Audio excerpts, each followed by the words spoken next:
and his family worked toward completion. The construction by hand of a floating vessel of these huge dimensions boggles the mind.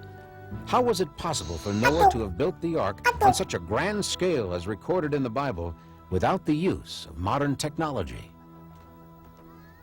If we look at the evidence left to us by ancient civilizations, we find that the further back we go, the more amazing are the accomplishments. The ancient Minoans were highly advanced. Some of the reconstructions of their temples that were destroyed catastrophically reveal that they had tremendous abilities, architectural skills and artistic design. We see their inlaid stone, natural ventilation, and air conditioning. We could go to Egypt and look at some of their artifacts, some of which are electroplated. Such electroplated artifacts have been found literally around the ancient world. The ancients were also able to make batteries and generate electricity.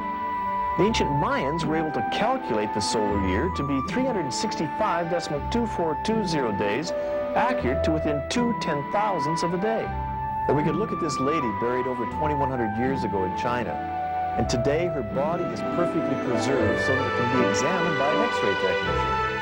The body was buried at the base of a mound, and when it was excavated, they found a very complex system of coffins. Within the sarcophagus, they found many interesting things like a compact containing ruler, lipstick, powder brush, silk gloves, a silk scarf, even lacquerware, and musical instruments. Exactly what the Bible claims the people of the past were able to do. From this information, we can easily draw the conclusion that, in fact, ancient man had a highly developed technology, easily sufficient to build a vessel the size of Noah's Ark. But do we know the geographic location where the Ark was built? The Ark was built at a pre-flood city, near a pre-flood city named Shuruppak. It is so identified in the Epic of Gilgamesh, which is a cuneiform story of the flood found in Assyria. Shuruppak is also, with the same name, became a post-flood city. It is in southern Iraq. We know where the Ark also landed. It was in eastern Turkey. We know how far the Ark moved, 520 or more miles. With the completion of the great boat, God commanded Noah to bring unto the Ark 2 of all living creatures, male and female. Wouldn't the gathering of the animals have been a virtually impossible task, a feat beyond all probability? The Bible says the animals shall come to the ark. In this case, we wonder how the animals knew to come to this location. We think that instinctively they sensed from what was going on around about them that this impending disaster was about to happen.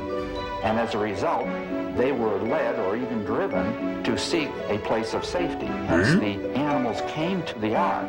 Many times we see that there are such large-scale disasters as hurricanes or earthquakes or even large local storms will cause animals to respond in such a way. They either flee the local scene and they run to a place of safety. We think that this is perhaps the motivating force for bringing these animals to the ark itself. Even with the enormous size of Noah's floating vessel, many serious questions arise that clearly challenge the credibility of the entire Ark story. The question I would ask is quite simple. How could 2 of every living animal be brought aboard any vessel? The sheer numbers and weight would overwhelm a fleet of arks. I don't believe we can take the story of the ark literally. Actually, the biblical record does not say that every species of animal in the world was in the ark.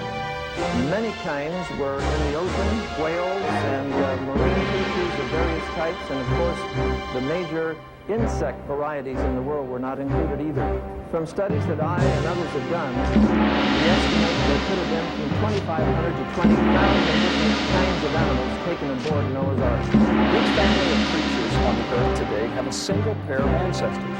For example, even though there are over 300 varieties of dogs in the world today due to selective breeding, they have a single common ancestor. Considering the number of kinds of animals required to be put aboard the ark, there would have been ample room to load the ancestors of all the species we know today, with room left over for Noah's family, food, and supplies. The long tack. 저와 주주들이 계셨나요?